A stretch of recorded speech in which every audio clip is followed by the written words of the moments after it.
Eu estou convencido de que a dificuldade de perdoar se deve mais à falta de compreensão do que significa verdadeiramente o perdão.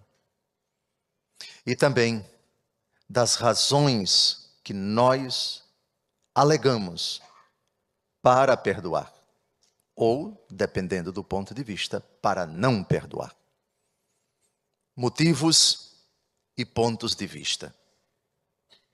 Quando você analisa uma realidade sob uma ótica equivocada, você certamente vai ter uma noção equivocada daquilo que você pontuou, daquilo que você analisou, daquilo que você refletiu, daquilo que você vislumbrou com os olhos. Mas quando o seu ponto de vista é correto, quando as premissas que você considera para chegar a uma determinada conclusão são acertadas, então verdadeiramente você tem uma noção justa da situação e emite um juízo correto. E mais fácil fica para você agir da forma devida. Dito isso, expliquemos o que não é o perdão, para que ninguém se assuste com a resposta de Jesus a Pedro: quantas vezes devo perdoar se meu irmão pecar contra mim? Até 7 vezes?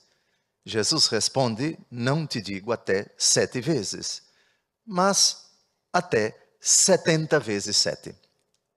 70 vezes 7, 490, só que Jesus aqui está falando de forma eufemística. Jesus está dizendo: perdoar sempre. Tantas vezes a pessoa peque contra você, tantas vezes você deve perdoá-la.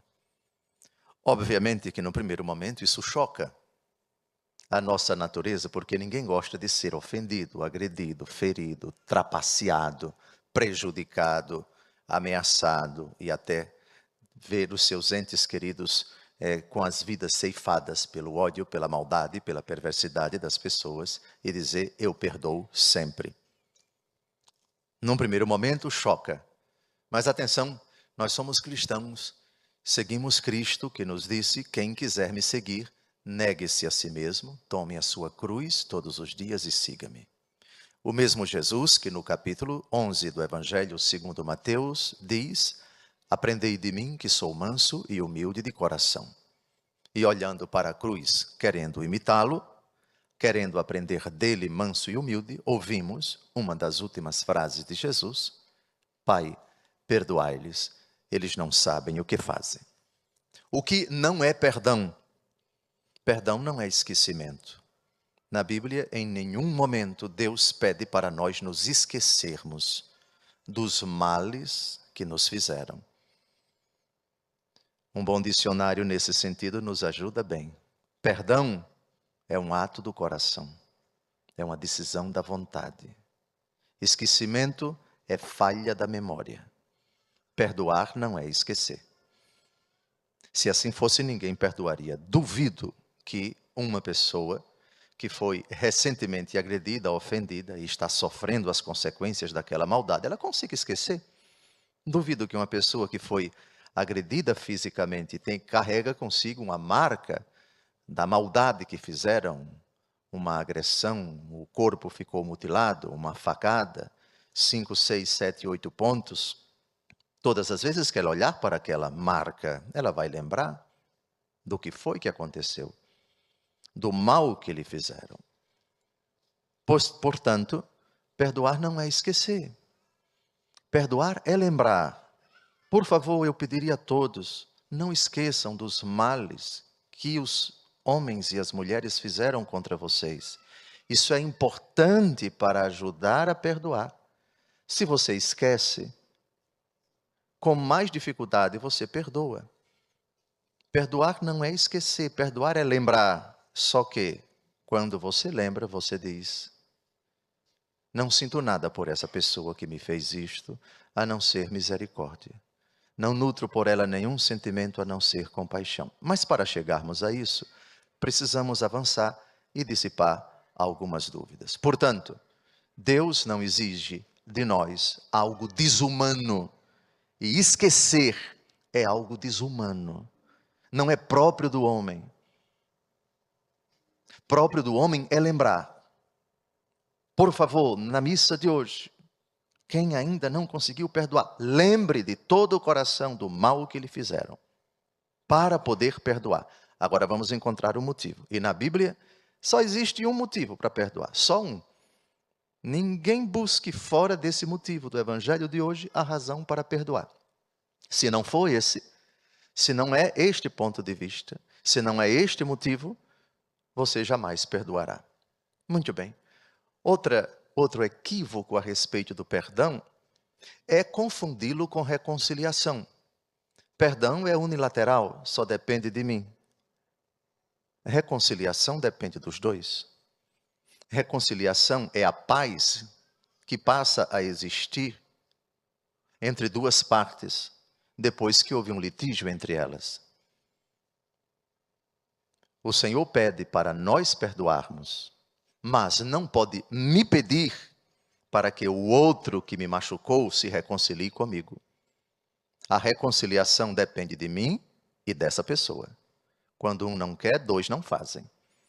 Isso quer dizer que se o outro ainda não está arrependido, eu não só não tenho a obrigação de me reconciliar com ela, mas tenho o dever de me afastar dela. Foi Jesus quem disse: se teu olho é ocasião de escândalo para ti, arranca-o fora. Se tua mão é ocasião de escândalo para ti, arranca-a fora.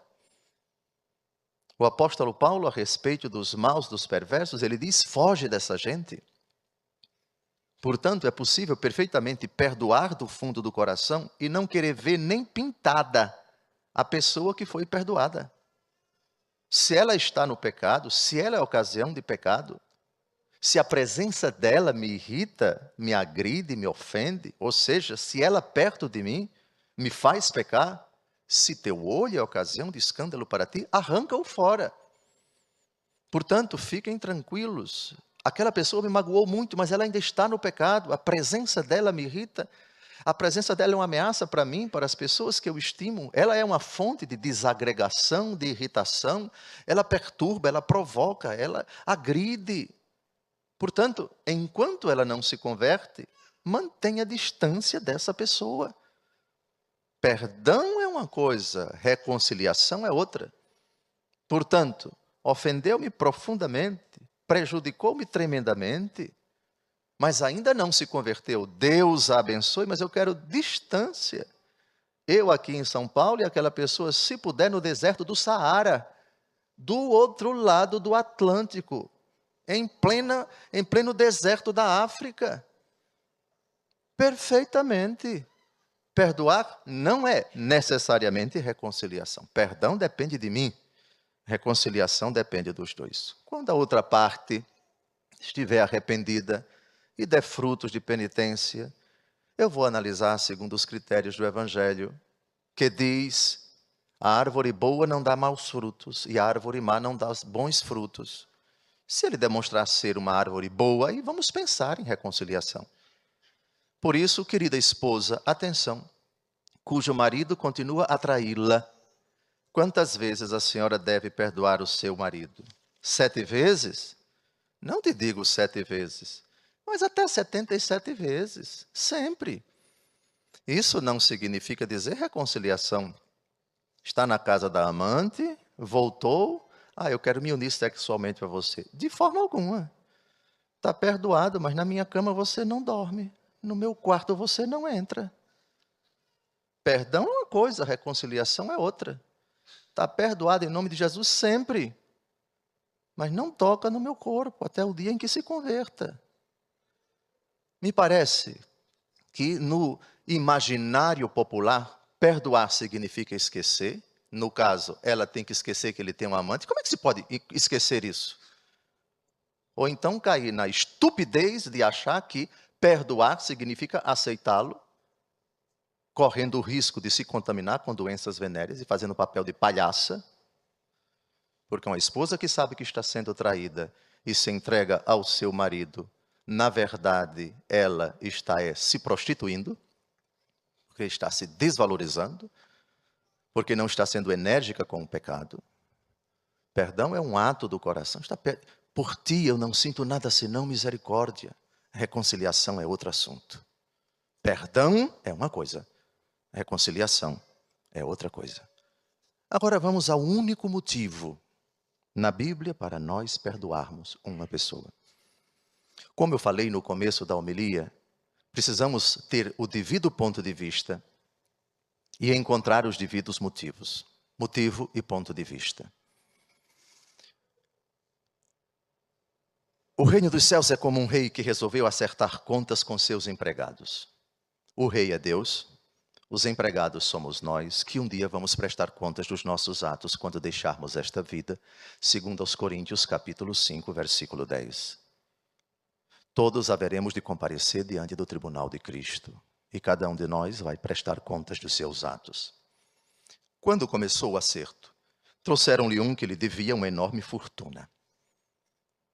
Cada um de nós, com nossos pecados, adquire uma dívida tremenda diante de Deus, porque foram nossos pecados que causaram o sofrimento e a morte de Jesus.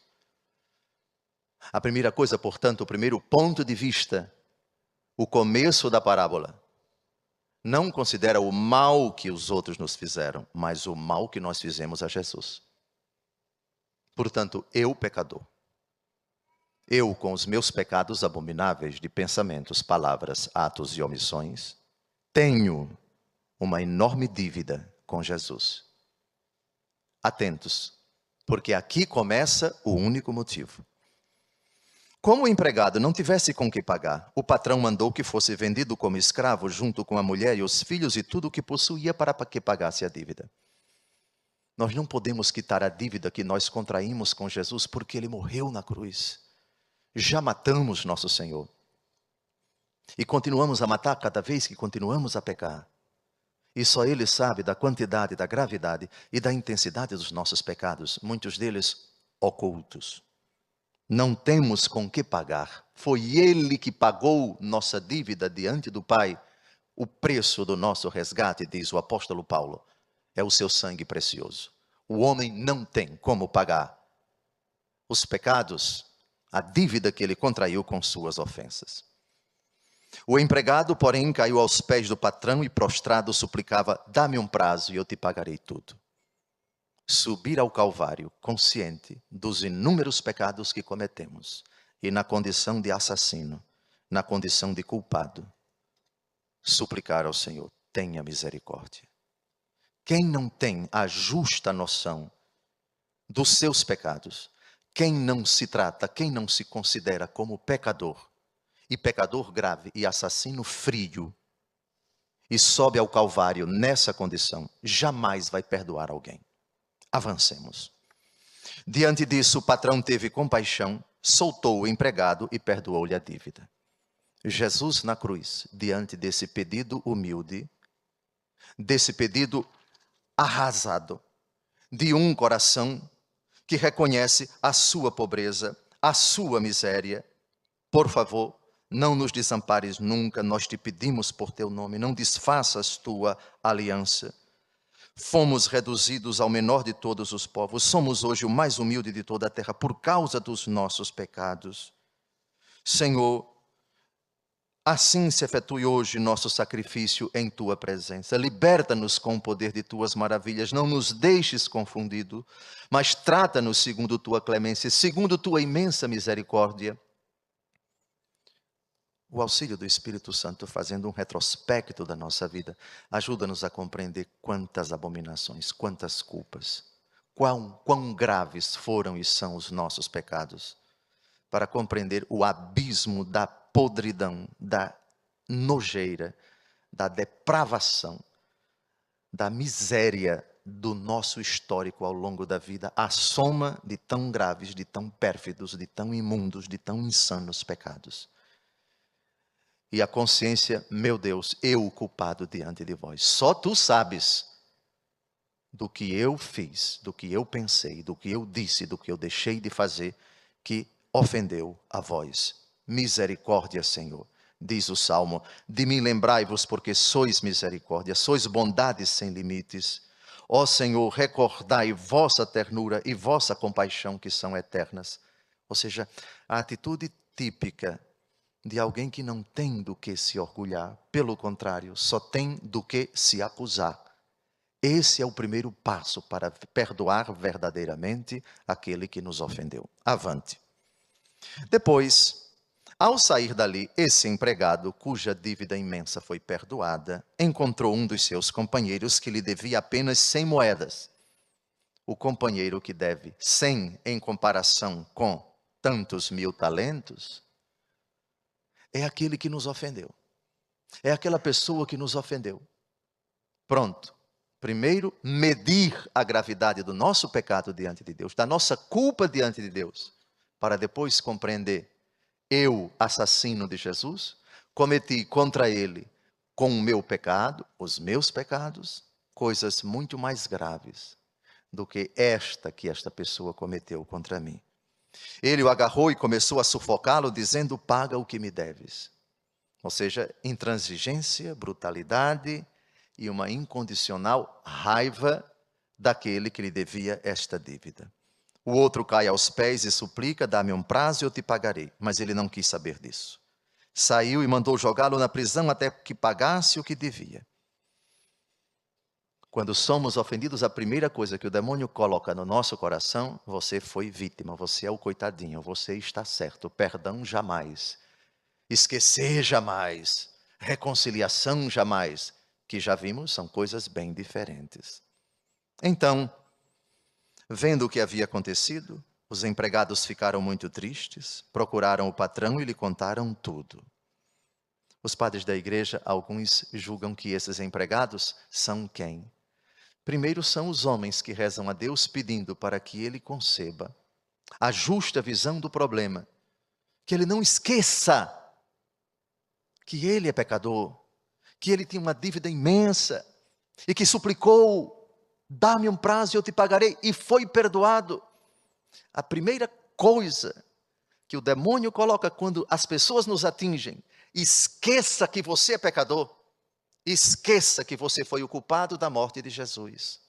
Esqueça o Pai Nosso. Perdoai-nos as nossas ofensas. O que, rezando o Pai Nosso, uma pessoa que age dessa forma está pedindo para ser condenado. É 1000 vezes preferível não rezar o Pai Nosso do que rezar sem perdoar. Porque se você reza o Pai Nosso sem perdoar do fundo do coração, está pedindo para ir para o inferno. Ou seja, perdoai-nos as nossas ofensas do mesmo jeito que eu perdoo os outros. Ora, se eu não perdoo os outros, eu estou pedindo ao Senhor que não me perdoe. É grave você rezar o Pai Nosso sem estar lavado pela misericórdia. O patrão mandou chamá-lo e disse: empregado perverso, eu te perdoei toda a tua dívida porque tu me suplicaste. Pronto. Aqui está agora o único motivo para perdoar. Não devias tu também ter compaixão do teu companheiro, como eu tive compaixão de ti? O patrão indignou-se e mandou entregar aquele empregado aos torturadores até que pagasse toda a sua dívida. E assim termina a parábola de hoje. É assim que o meu Pai, que está nos céus, fará convosco, se cada um não perdoar de coração ao seu irmão. A medida de um homem é a medida do seu coração, já dizia um poeta. Pois bem, só existe esse motivo para perdoar. Ou nós fazemos um esforço tremendo, auxiliado pela graça de Deus, com as moções do Espírito Santo, para antes de olhar para os prejuízos que nos causaram, para as pessoas que nos ofenderam de alguma forma, um olhar para dentro de nós. Em Apocalipse, capítulo 2, versículo 5, se diz: lembra-te de onde caíste, arrepende-te e retorna às tuas primeiras obras. Senão virei a ti e removerei o teu candelabro do seu lugar, caso não te arrependas. O primeiro passo, portanto, para a cura do ódio, a libertação da falta de perdão, é que você olhe para dentro de você e procure, com o auxílio de Deus, ver o seu histórico no pecado. as faltas imensas e graves e pérfidas e imundas e terríveis que você ao longo da vida cometeu e das quais, supondo que você sinceramente se arrependeu, ordinariamente no sacramento da confissão, você recebeu de Jesus essa afirmação: perdoai-lhes, eles não sabem o que fazem. Como é bom clamar a Deus misericórdia, mas também como é bom com a consciência de que somos o único assassino de Jesus. Quando eu disse único, é um convite até a nós esquecermos Anás, Caifás, Herodes, Pôncio Pilatos, todos os que participaram da mancomunação que levou Jesus à morte. Que nós esquecêssemos todos os outros pecadores, porque diante de Deus vamos prestar conta dos nossos atos e não dos atos dos outros. Portanto, cura e libertação do ódio é, antes de tudo, algo entre você e Deus e você mesmo. Portanto, é um entendimento que é preciso que aconteça. Deixemos, portanto, que na missa de hoje Jesus diga: eu conheço tua conduta, eu conheço teu passado, conheço sim o mal que te fizeram, e com ele eu vou me entender. Com essa pessoa que prejudicou ou está prejudicando você, eu vou me entender. Ela não vai escapar também do meu juízo. Mas a questão hoje é: por que ainda esse ódio? Portanto, eu, pecador, que me dirijo a Deus, rezando o Pai Nosso, oração perigosíssima, pelo menos nesse pedido, para quem verdadeiramente ainda não perdoou do fundo do coração. O único motivo é este: servo mau, perverso. Eu te perdoei toda a tua dívida porque tu me suplicaste. Não devias tu também ter compaixão do teu companheiro, como eu tive compaixão de ti? Pronto. Só existe isso na Bíblia. Se vocês conhecem alguém que ainda está mergulhado no veneno mortífero do ódio, a catequese é essa: não existe outro motivo, não existe outra razão, não existe outro raciocínio na Bíblia. Ou quem foi agredido, portanto, supostamente na condição da vítima mais inocente do universo, exatamente o oposto: convencê-la de que ela é assassina e de que ela é culpada de coisas muito mais graves, porque ela, como pecadora, causou o sofrimento de Jesus no Calvário. Desejo, portanto, que o Altíssimo Deus cure-nos do raciocínio, da lógica insana que respalda o ódio, e que nos ajude a bloquear o nosso ouvido das pessoas, dos comentários, que vivem a atiçar, a recordar de forma perversa e a trazer argumentos para não perdoarmos